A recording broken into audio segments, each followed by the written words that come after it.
ಗಂಗೆಗಿರುವ ಶಕ್ತಿ ಅವನ್ ಯಾವನವನ ಹೆಸರು ಹೇಳಕ್ ಬರೋನು ಯಾರು? ಮಲ್ಲಿಕಾರ್ಜುನ ಖರ್ಗೆ. ಮಲ್ಲಿಕಾರ್ಜುನ ಖರ್ಗೆ. ಆ ಮೂರ್ಖನಿಗೆ ಏನ್ರಿ ಗೊತ್ತಾಗ್ತಿದೆ? ಒಬ್ಬ ಮುಸ್ಲಿಮಿಗೆ ಇರ್ತಕ್ಕಂತ ಗಂಗಾ ನದಿಯ ಮೇಲೆ ಇರ್ತಕ್ಕಂತ ಭಾವನೆ ಇವನ್ ಯಾವನ ಮಲ್ಲಿಕಾರ್ಜುನ ಖರ್ಗೆಗಿಲ್ಲ ಅಂದ್ರೆ ಅಸಹ್ಯ ಆಗತ್ತೆ. ಆ ಪ್ರಕಾಶ್ ರಾಜ್ ಅಂತ ಒಬ್ಬ ಹುಚ್ಚು ಮುಂಡೆ ಮಗ ಇದ್ದಾನೆ. ಯದ್ಯಪಿ ಅಂತ ನೀವು ಸಂಸ್ಕೃತದಲ್ಲಿ ಮಾತಾಡೋ ಹುಚ್ಚು ಮುಂಡದ ಜ್ಞಾನ ಇಲ್ಲದ ಏಕೋ ವಿಷ್ಣು ಮಹದ್ಭೂತ ಅವನೇ ಅಲ್ಲಾಹ, ಯೇಸು ಕ್ರಿಸ್ತ ಅಂತೂ ಅಲ್ಲ. ಕುಡುಕು ಮಂದಿ ನೋಡಿ, ಈ ಪೊಲಿಟಿಷಿಯನ್ಸ್ ಇದಾರಲ್ಲ ಅವರೆಲ್ಲ ರಾತ್ರಿ ಹಾಕೊಂಡು ರಾತ್ರಿ ಸ್ಟಾರ್ಟ್ ಮಾಡೋದೇ 10 ಗಂಟೆ ಮೇಲೆ ರಾತ್ರಿ ಎದ್ದಿರ್ತಾರ್ರಿ. ಅದಕ್ಕೆ ರಾತ್ರಿಯ ದಿನಚರಿಯನ್ನ ಅಘೋರಿಗಳು ಇಟ್ಕೋತಾರೆ. ಯಾಕೆ ಇಟ್ಕೋತಾರೆ ಅಂದ್ರೆ ಈ ಬದಮಾಶಿಗಳು ಏನೇನು ಮಾಡ್ತಿದಾರೆ ಅನ್ನೋ ದೃಷ್ಟಿ ಗೋಚರಕ್ಕೊಂದು. ರಾತ್ರಿಯಲ್ಲಿ ಸಂಕರ್ಷಣೆ ಜಾಸ್ತಿ ಬಹಳ.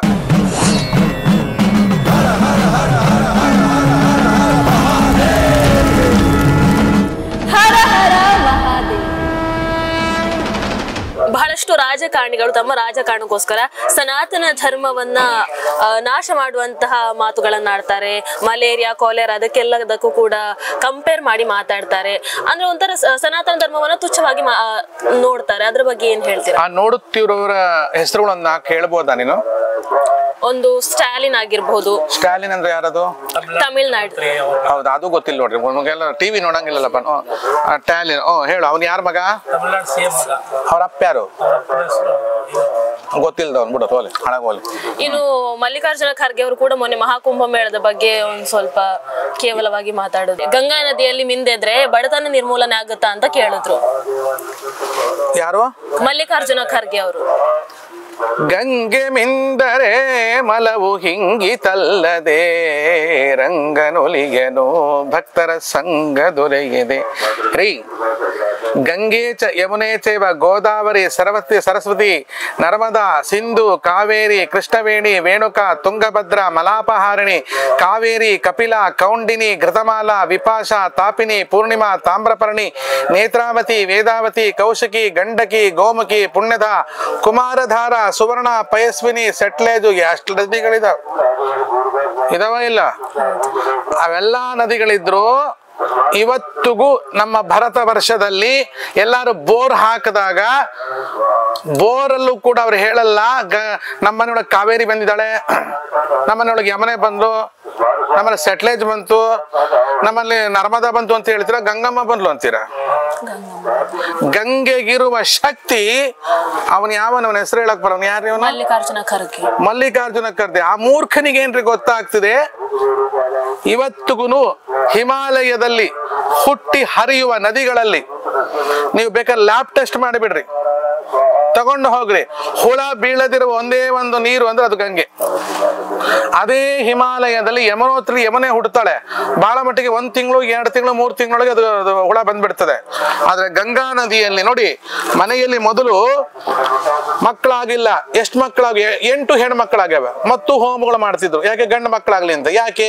ನನ್ನ ಮಗ ನಾನು ತಂದಿರುವ ಗಂಗೆಯನ್ನ ಸಾವಿನಲ್ಲಿ ನನ್ನ ಬಾಯಿಗೆ ಹಾಕಿದ್ರೆ ಸಾಕು ಅಂತ ಇರ್ಲಿದ್ರು. ಇದೇ ಬಿಸ್ಮಿಲ್ಲಾ ಖಾನ್ ಅವ್ರನ್ನ ಪಾಕಿಸ್ತಾನದವ್ರು ಕರೆದ್ರು, ನೀನ್ ಅಲ್ಲಿ ಬಂದ್ಬಿಡು ಅಂತ, ಬೇಕಾದಷ್ಟು ಕೊಡ್ತೀನಿ ಅಂತ. ಬಿಸ್ಮಿಲ್ಲಾ ಖಾನ್ ಹೂ ಅಂದ್ರು, ಬರ್ತೀನಿ ಅಂದ್ರು. ಆದರೆ ನಾನು ಬರುವಾಗ ನನ್ನ ಕೆಲವು ಪರಿಕರಗಳಿವೆ, ಪರಿಕರಕ್ಕೇನಂತೀರಿ, ವಸ್ತುಗಳಿವೆ, ಅದನ್ನ ತಗೊಂಡು ಹೋಗ್ಬೇಕಲ್ಲ ಅಂದ್ರು. ಅವ್ರ ಮನೆ ನೋಡಿದ್ರು, ಅಯ್ಯ ಒಂದು ಇಷ್ಟಗಲ ಮನೆ ಬರೀ ಬೀರುಗಳೇ, ಅದು ತುಂಬಾ ಪುಸ್ತಕಗಳು, ಒಂದೇ ಒಂದು ಗಾಂಧೀಜಿ ಫೋಟೋ, ಇದೇನೇನಿಲ್ಲ. ಅಂತವ್ರ ಮನೇನ ಶಿಫ್ಟ್ ಮಾಡೋದು ಬಹಳ ಸುಲಭ. ಈ ಮಾಯಾ ಬಜಾರ್ ಒಳಗೆ ಆ ಘಟೋದ್ಗದ ಇಡೀ ಮಂಚ ಎತ್ಕೊಂಡು ಹೋಗ್ತಾನಲ್ಲ, ಹಂಗೆ ಎತ್ಕೊಂಡು ಹೋಗ್ಬೋದಿತ್ತು. ಅದು ಬಿಸ್ಮಿಲ್ಲಾ ಖಾನ್ ಅವ್ರು ಹೇಳಿದ್ದೇನೆಂದ್ರೆ, ಹಾಡುವವರಿಗೆ ಶ್ರುತಿ ಬಾಕ್ಸ್ ಬೇಕಾಗತ್ತೆ. ಆ ಶ್ರುತಿ ಬಾಕ್ಸ್ ನಂಗೆ ಬೇಕು ಅಂತ ಕೇಳಿದ್ರು. ಎಲ್ಲಿದೆ ಅಂತ ಕೇಳಿದ್ರು. ಶ್ರುತಿ ಬಾಕ್ಸ್ ಅಂತ ಕರ್ಕೊಂಡು ಹೋಗ್ತೀನಿ ಬರ್ರಿ ಅಂದ್ರು. ಕರ್ಕೊಂಡು ಹೋಗಿ ಗಂಗಾ ನದಿ ಅಂತ ತೋರಿಸಿದ್ರು. ಇದನ್ನ ತಂದರೆ ನಾನು ಪಾಕಿಸ್ತಾನಕ್ಕೆ ಬರ್ತೀನಿ. ಒಬ್ಬ ಮುಸ್ಲಿಮಿಗೆ ಇರ್ತಕ್ಕಂಥ ಗಂಗಾ ನದಿಯ ಮೇಲೆ ಇರ್ತಕ್ಕಂಥ ಭಾವನೆ, ಶೋಧನೆ, ಸಂಸ್ಕೃತಿ ಇವನ್ ಯಾವನ ಮಲ್ಲಿಕಾರ್ಜುನ ಖರ್ಗೆಗಿಲ್ಲ ಅಂದ್ರೆ ಅಸಹ್ಯ ಆಗತ್ತೆ. ನೀ ಹೇಳೋ ಮಾತು ಕೇಳಿ ನನಗೆ ಅವನ ಮುಸುಡಿ ನೋಡಕ್ಕೆ ಅಸಹ್ಯ ಆಗತ್ತೆ. ಅವನ್ ಎಲ್ಲಿದ್ದಾನೆ? ಕಲಬುರಗಿಯಾಗ. ಆ ಬುರ್ಗಿ ಒಳಗೆ ಕಲ್ಲು ಆಗ್ಬಿಡಿ ಅವನು. ಯಾವತ್ತಿಗೂ ಯಾವ ಕಾಲಕ್ಕೂ ಏನು ಗಂಗೆ ಮಿಂದ್ರೆ ಬಡತನ ಹೋಗುತ್ತೆ ಅಂತ ಹೇಳಿದ್ನ. ಇವನು ಇಡೀ ದಿವಸ ಶೆರೆ ಒಳಗೆ ಮಿಂದುತ್ತಾರೆ ಇವರೆಲ್ಲ. ಇವ್ರು ಬಡತನ ಸೃಷ್ಟಿ ಮಾಡ್ತಾ ಇದ್ದಾರೆ. ಗಂಗೆಯಲ್ಲಿ ಮಿಂದ್ರೆ ನಮ್ಮ ರೋಗ ಹೋಗುತ್ತೆ, ನಮ್ಮ ಒಳಗೆ ಆತ್ಮದ ಶಾಂತಿ ಅಭಿವೃದ್ಧಿ ಆಗತ್ತೆ, ಆರೋಗ್ಯ ಹೆಚ್ಚುತ್ತೆ ಅಂತ ಗಂಗೆಯ ಬಗ್ಗೆ ನಿಕೃಷ್ಟವಾಗಿ ಅವನು ಮಾತಾಡಬಾರ್ದು, ಯಾರು ಮಾತಾಡಬಾರ್ದು, ನಾವು ಒಪ್ಪೋದಿಲ್ಲ. ಮುಂದೆ ಕೇಳ ಮಗಳೇ. ಒಬ್ಬ ಅಘೋರಿಯ ದಿನಚರಿ ಹೇಗಿರುತ್ತೆ ಅಮ್ಮ? ಅಘೋರಿಗೆ ದಿನಚರಿಯೇ ಇರಲ್ಲ. ದಿನಚರಿ ಯಾರಿಗಿರುತ್ತೆ? ಗೃಹಸ್ಥಗಿರುತ್ತೆ. ಅಘೋರಿಯ ದಿನಚರಿ ಹೇಗಿರುತ್ತೆ ಅಂತಂದ್ರೆ, ರಾತ್ರಿ ಎಲ್ಲ ಎದ್ದಿರ್ತಾರೆ, ಬೆಳಗ್ಗೆ ಎಲ್ಲ ಮಲ್ಕೊಂಡಿರ್ತಾರೆ. ಯಾಕೆ ಅಂತಂದ್ರೆ ರಾತ್ರಿಯ ಕೆಲಸವೇ ಅವರಿಗೆ ಮುಖ್ಯವಾದದ್ದು. ಅಂತ ಅಘೋರಿಗಳೇನಾದ್ರೂ ನಮ್ಮ ದೇಶದಲ್ಲಿ ಒಂದು ಸ್ವಲ್ಪ ಪಾತ್ರವನ್ನು ವಹಿಸಿದ್ದಿದ್ರೆ, ನಮ್ಮ ಈ ಇಂಡಿಪೆಂಡೆನ್ಸ್ ಡೇ ಬಂತಲ್ಲ, ಅದು ರಾತ್ರಿಯೇ ಬಂದಿತ್ತು ಅಲ್ವಾ? ಬೆಳಗ್ಗೆ ಎದ್ದ ತಕ್ಷಣ ಸ್ವತಂತ್ರ ಸಿಕ್ತು ಅಂದ್ರು. ಸ್ವತಂತ್ರ ಎಲ್ಲಿ ಸಿಕ್ತು ನಮಗ? ಯಾರು ಕೊಟ್ಟಾರ? ಬ್ರಿಟಿಷ್ನ ಈ ದೇಶದಿಂದ ಓಡಿಸ್ಬಿಟ್ಟು ಎಂತ ಅನ್ಕೊಂಡ್ಬಿಟ್ರಿ. ಎಲ್ಲಿ ಓಡಿಸಿದ್ದೀರಿ? ಬ್ರಿಟಿಷ್ನವ್ರು ಇಂಗ್ಲಿಷ್ ಇಲ್ಲೇ ಉಳ್ಕೊಂಡದ, ಬ್ರಿಟಿಷ್ನವ್ರು ಚೊಣ್ಣ ಪ್ಯಾಂಟು ಇಲ್ಲೇ ಉಳ್ಕೊಂಡದ, ಈ ಲೆಗ್ಗಿನ್ನು ಪಗ್ಗಿನ್ನು ಇಲ್ಲೇ ಉಳ್ಕೊಂಡದ, ಅವರ ಆಹಾರ ವಿಹಾರ ಇಲ್ಲೇ ಉಳ್ಕೊಂಡದ. ಎಲ್ಲಾ ರೀತಿಯಲ್ಲೂ ಬ್ರಿಟಿಷರ ತತ್ವ ಉಳಿದು ಮನುಷ್ಯರನ್ನ ಆ ಕಡೆ ದೂಡಿ ಬಿಟ್ರು. ಹೌದಲ್ಲ? ನಾವು ಸ್ವತಂತ್ರರಾಗಿ ಬಿಟ್ರಿ ಅಂತ ತಿಳ್ಕೊಂಡ್ಬಿಟ್ರು. ಏನ್ ಸ್ವಾತಂತ್ರ್ಯ? ಎಲ್ಲಿ ಬಂತು ನಿಮ್ಗೆ ಸ್ವಾತಂತ್ರ್ಯ? ಇಂಥ ಕೆಟ್ಟ ಜನಗಳನ್ನು ಎದ್ದಿರುವಂತ ಹೊತ್ತಲ್ಲಿ ನೋಡಿ, ಬೇಕಾರೆ ರಾತ್ರಿ ಆದ ತಕ್ಷಣ ಸೊಳ್ಳೆಗಳು, ಹಾವುಗಳು, ಧೋಮಿಗಳು, ಗಿಡುಗ, ಗೂಬೆಗಳು ಕಣ್ಣು ಜಾಗೃತ, ಕಳ್ಳರಿಗೂ ಜಾಗೃತ ಅಲ್ವಾ? ಕುಡುಕು ಮಂದಿ ನೋಡಿ, ಈ ಪೊಲಿಟಿಷಿಯನ್ಸ್ ಇದಾರಲ್ಲ, ಅವರೆಲ್ಲ ರಾತ್ರಿ ಹಾಕೊಂಡು ರಾತ್ರಿ ಸ್ಟಾರ್ಟ್ ಮಾಡೋದೇ 10 ಗಂಟೆ ಮೇಲೆ ಎದ್ದು ಬೆಳಗ್ಗೆ ತನಕ ಬೆಳಗ್ಗೆ ಮೀಟಿಂಗಿಗೆ ಬರ್ಬೇಕಾದ್ರೆ ಅಲ್ಲಿ ಆಡ್ತಿರ್ತಾರೆ, ರಾತ್ರಿಲಿ ಎದ್ದಿರ್ತಾರ್ರಿ. ಅದಕ್ಕೆ ರಾತ್ರಿಯ ದಿನಚರಿಯನ್ನ ಅಘೋರಿಗಳು ಇಟ್ಕೋತಾರೆ. ಯಾಕೆ ಇಟ್ಕೋತಾರೆ ಅಂದ್ರೆ, ಈ ಬದಮಾಶಗಳು ಏನೇನು ಮಾಡ್ತಿದ್ದಾರೆ ಅನ್ನೋ ದೃಷ್ಟಿ ಗೋಚರಕ್ಕೊಂದು. ರಾತ್ರಿಲಿ ಸಂಕರ್ಷಣೆ ಜಾಸ್ತಿ, ಬಹಳ ಸಂಕರ್ಷಣೆ ಅಂದ್ರೆ ಮ್ಯಾಗ್ನೆಟಿಕ್ ಪವರ್ ಬಹಳ. ನೋಡಿ, ಎಂತ ಧೈರ್ಯವಂತನಾದ್ರೂ ಬೆಳಗ್ಗೆ ನಮ್ಮನೆ ಒಳಗೆ ನಾ ಆರಾಮಾಗಿ ಓಡಾಡ್ತೀವಿ, ರಾತ್ರಿ ಆದ ತಕ್ಷಣ ಸ್ವಲ್ಪ ಶಬ್ದ ಆದ ಸಾಕು ಛಗ್ಗನಂತ, ಏನೋ ಭಯ. ಯಾಕಂದ್ರೆ ಕತ್ತಲು ಎನ್ನುವುದು ಮನುಷ್ಯನಿಗೆ ಮುಸುಕಿದಾಗ ಅವನು ಒಳಗಾಗ್ತಾನೆ. ಅಂತ ಭಯವನ್ನು ಮೀರುವಂತಹ ಆಚರಣೆಗಳನ್ನ ಅಘೋರಿಗಳಾದ ನಾವು ಮಾಡುತ್ತೇವೆ.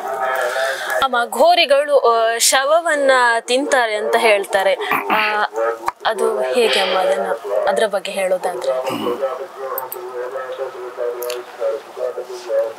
ಎಳ್ಳು ಮೊನೆಗೆ ಮುಳ್ಳು ಕೊನೆಗೆ ತೊಳ್ಳು ಬಿಡದೆ ಒಳಗು ಹೊರಗು ಎಲ್ಲಾ ಠಾವಿನಲ್ಲೂ ಲಕುಮಿ ನಲ್ಲನಿದ್ದಾನೆ, ಚಿಂತ್ಯಾಕ ಮಾಡುತ್ತಿದ್ದಿ ಚಿನ್ಮಯನಿದ್ದಾನೆ. ನೀವೇನು ಹೇಳ್ತೀರಾ? ಭಗವಂತ ಸರ್ವವ್ಯಾಪಕ ಅಂತ ಅಲ್ವಾ? ಅಂತ ಸರ್ವವ್ಯಾಪಕನಾಗಿರ್ತಕ್ಕಂಥ ಭಗವಂತನು ಅಮೇಧ್ಯದಲ್ಲಿ ಇಲ್ಲ ಅಂದ್ರೆ ಹೇಗೆ ಹೇಳು? ಅಮೇಧ್ಯ ಅಂದ್ರೆ ಏನು? ಮತ್ತೊಂದು ಸಮಸ್ಯೆ. ಆ ಪ್ರಕಾಶ್ ರಾಜ್ ಅಂತ ಒಬ್ಬ ಹುಚ್ಚು ಮುಂಡೆ ಮಗ ಇದ್ದಾನೆ. ಯದ್ಯಪಿ ಅಂತ ನೀವು ಸಂಸ್ಕೃತದಲ್ಲಿ ಮಾತಾಡೋ, ಹುಚ್ಚು ಮುಂಡದ ಜ್ಞಾನ ಇಲ್ಲ, ಅದಕ್ಕೆ ಸ್ವಲ್ಪ ತಿಳುವಳಿಕೆ ಇಲ್ಲ. ಎಂತ ಜಾಣ ಅವನು, ಅವ್ನ ಕಟ್ರೆ ಬಹಳ ಪ್ರೀತಿ ನನಗೆ. ಯಾಕೆ ಹೇಳ್ರಿ? ಗೆದಿಯ ಬೇಕು ಮಗಳ, ಗೆದಿಯ ಬೇಕು, ಆ ಸಿನಿಮಾದಿಂದ ನಂಗೆ ಬಹಳ ಮನಸ್ಸಿಗೆ ಬಂದಿದ್ದ.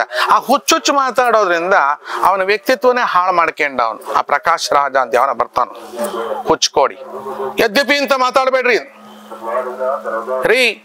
ನೀನು ಇಂಗ್ಲಿಷ್ ಮಾತಾಡಿರು, ಕನ್ನಡ ಮಾತಾಡಿರು, ಸಂಸ್ಕೃತ ಮಾತಾಡಿರು, ಯಾವುದೇ ಮಾತಿನೊಳಗೆ ಸಂಸ್ಕೃತದ ಹಾಸ್ಯ ಲಾಸ್ಯ ನಿನಗೆ ಬರ್ಲಿಕ್ಕೆ ಬೇಕು. ಇವತ್ತು ಟೀಪಾಯಿ ಅಂತ್ಯ. ಟೀಪಾಯಿ ಅಂದ್ರೇನು? ತ್ರಿಪಾಯಿ ಅಂತ ಅರ್ಥ. ತ್ರಿಪಾಯ, 3 ಕಾಲುಗಳ ಮೇಲೆ ನಿಂತ ಪೀಠಕ್ಕೆ ತ್ರಿಪಾಯಿ ಅಂತ ಕರಿತಿದ್ದು, ಅದನ್ನ ಟೀಪಾಯಿ ಅಂತ ಕರಿತಿದ್ದ. ಉಪರಿ ಅಂತ ಸಂಸ್ಕೃತದಲ್ಲಿದೆ, ಮೇಲಕ್ಕೆ. ಊಪರ್ ಅಂತ ನೀ ಹೇಳ್ತೀಯ, ಅಪ್ಪರ್ ಅಂತ ಹೇಳ್ತೀಯ ಅಲ್ವೋ. ಪ್ರತಿಯೊಂದು ಸಂಸ್ಕೃತ ಸತ್ ಭಾಷೆ ಅಲ್ಲ. ಪ್ರತಿಯೊಂದು ಯಾವುದೇ ಭಾಷೆ ಸಾಯದಂತೆ ಜೀವ ಕೊಟ್ಟು ಅಂತರ್ಯಾಮಿಯಾಗಿ ಗುಪ್ತಗಾಮಿಯಾಗಿ ಸುಷುಮ್ನಾದಂತೆ ಹರಿಯುವ ಸಂಸ್ಕೃತ ಅದು ಜೀವ. ಅದು ಕಣ್ಣಿಗೆ ಕಾಣೋಲ್ಲ. ಇದು ಯಾಕೆ ಶುರು ಮಾಡಿದ್ನೋ ಗೊತ್ತಿಲ್ಲ, ಮರ್ತೋಗ್ತದೆ. ಸ್ವಲ್ಪ ನೆನಪು ಮಾಡ್ತಿರ್ಬೇಕು, ಅವಳಿಗೆ ಮರ್ತೋಗ್ತದೆ. ಶರ್ವ ಶಿವ ಸ್ಥಾಣು ಈಶ್ವರ ಅಂತ ವ್ಯಕ್ತಿ ಇಲ್ಲ, ಬ್ರಹ್ಮ ಅಂತ ಏನೇನಿಲ್ಲ, ಒಬ್ಬೊಂದೇ ವ್ಯಕ್ತಿದು. ಸೃಷ್ಟಿ ಮಾಡುವಾಗ ಬ್ರಹ್ಮನಾಗ್ತಾನೆ, ಸಂಹಾರ ಮಾಡುವಾಗ ರುದ್ರನಾಗ್ತಾನೆ, ಪಾಲನೆ ಮಾಡುವಾಗ ವಿಷ್ಣು ಆಗ್ತಾನೆ. ಮೂರು ವ್ಯಕ್ತಿಗಳೆಲ್ಲ ಹಂಗಿರೋದಿಲ್ಲ. ಅದೆಲ್ಲ ಅದು ವೇದದಲ್ಲಿ ಹೇಳೇ ಇಲ್ಲ. ಏಕೋ ವಿಷ್ಣು ಮಹದ್ಭೂತ, ಅವನೇ ಅಲ್ಲಾಹ, ಯೇಸು ಕ್ರಿಸ್ತ ಅಂತೂ ಅಲ್ಲ. ಇಲ್ಲಿ ಇಂತಹ ಈ ಅಘೋರ ತತ್ವದಲ್ಲಿ ಹೆಣವನ್ನು ತಿಂತೇವೆ ಅಂದ್ರೆ ಅರ್ಥ ಹೇಸಿಗೆ ಅಂದ್ರೆ ಲ್ಯಾಟ್ರಿನ್, ಅದು ಅಮೇದ್ಯ. ಇದ್ರಲ್ಲೂ ಕೂಡ ಭಗವಂತ ನೀವು ನೋಡಕ್ಕಾಗಲ್ವೋ? ಅದು ನೋಡಿದ ತಕ್ಷಣ, ಹಣ್ಣು ನೋಡಿದ ತಕ್ಷಣ, ಸ್ವೀಟ್ ನೋಡಿದ, ಇದು ನೋಡ್ತಾ, ಇದು ಬಂತು ಅಂದ್ರೆ ನೀನು ಆತ್ಮಜ್ಞಾನದಲ್ಲಿ ಇಲ್ಲ. ಹೇಗೆ? ಸಣ್ಣ ಮಗು ಇರುತ್ತೆ, ಆ ಸಣ್ಣ ಮಗುಗೆ ಒಂದಿಷ್ಟೇ ಎಷ್ಟು ಹಸುವಾದಾಗ ಹೇಳಿಟ್ಬಿಡ್ರಿ. ಅಮೇದ್ಯ ಅಂದ್ರೆ ಅರ್ಥ ಆಗಲ್ಲ. ಯಾಕೆ ಅದು ಆ ಒಂದು ಯಾಕೆ ಪ್ರಕಾಶ್ ರಾಜ್ ಯಾಕೆ ವಿಚಾರ ಬಂತಂದ್ರೆ ಅಮೇದ್ಯದ ವಿಷಯಕ್ಕೆ ಬಂತು. ಅಮೇದ್ಯ ಶಬ್ದಕ್ಕೆ ಕೊಳಕು ಅಂತ ಅರ್ಥ. ಆ ಕೊಳಕನ್ನ ನೋಡಿದಾಗ ಮಗು ಬಾಯಿಗೆ ಇಟ್ಕೊಂಡ್ಬಿಡುತ್ತೆ ನೋಡಿ. ಯಾಕೆ? ಮಗು ಅಲ್ವಾ? ಆ ಮಗುವಿನ ಸ್ಥಿತಿಯಲ್ಲಿ ನಾನು ಇರಬೇಕು, ಪ್ರಾಕ್ಟೀಸ್ ಮಾಡಬೇಕು. ಅಂದ್ರೆ ಮಗುವಿದ್ದಾಗ ಮಗುವಿನ ಜವಾಬ್ದಾರಿ ಮಗು ಏನು ತಗೊಳ್ಳಲ್ಲ, ಆರಾಮಾಗಿರುತ್ತೆ. ಯಾಕಂದ್ರೆ ಎಲ್ಲ ಜವಾಬ್ದಾರಿ ಅವ್ರ ತಾಯಿ ತಂದೆಗಿರುತ್ತೆ ಅಲ್ವಾ. ಅಂತ ಲೋಕದ ತಾಯಿ ಆಗಿರ್ತಕ್ಕಂಥ ಯಾವುದೋ ಒಂದು ವಸ್ತು, ಲೋಕದ ತಂದೆ ಆಗಿರ್ತಕ್ಕಂಥ ಯಾವುದೋ ವಸ್ತುವಿನ ಜವಾಬ್ದಾರಿ ಒಳಗೆ ನಾವು ಇದ್ದು ಬಿಟ್ರೆ ನಮಗೆ ಸಮಸ್ಯೆ ಇಲ್ಲ ಅನ್ನೋದಕ್ಕೋಸ್ಕರ ಅವ್ರು ಏನ್ ಮಾಡ್ತಾರೆ ಅಂದ್ರೆ, ನಾವೇನ್ ಮಾಡ್ತೀವಿ ಅಂದ್ರೆ ನಾವೇನ್ ಮಾಡ್ತೀವಿ ಅಂದ್ರೆ ಹೆಣವನ್ನ ಅಸಹ್ಯವಾಗಿರ್ತಕ್ಕಂಥ ಹೇಯವಾಗಿರ್ತಕ್ಕಂಥ ಹೆಣ ಅಂತ ನೀವೇನ್ ಹೇಳ್ತೀರಾ, ಅದನ್ನ ನಾವು ಸುಮ್ಮನೆ ಆರಾಮಾಗಿ ತಿಂತೀವಿ. ನಮ್ಗೇನು ಅನ್ಸೋ, ನಿಂಗೂ ತಿನ್ಸ್ಲಾ? ಚೆನ್ನಾಗಿರುತ್ತೆ. ಟಿವಿ ವಿಕ್ರಮ, ದೇಶ ನಿಮ್ಮ ಕೈಯಲ್ಲಿ. ಈ ಕಾರ್ಯಕ್ರಮ ನಿಮಗೆ ಇಷ್ಟ ಆಗಿದ್ದಲ್ಲಿ ಲೈಕ್, ಶೇರ್ ಹಾಗೂ ಕಮೆಂಟ್ ಮಾಡಿ. ಟಿವಿ ವಿಕ್ರಮದ ಕಾರ್ಯಕ್ರಮಗಳನ್ನು ನಿರಂತರವಾಗಿ ವೀಕ್ಷಿಸಲು ಸಬ್ಸ್ಕ್ರೈಬ್ ಮಾಡಿ, ಬೆಲ್ ಐಕನ್ ಒತ್ತಿ.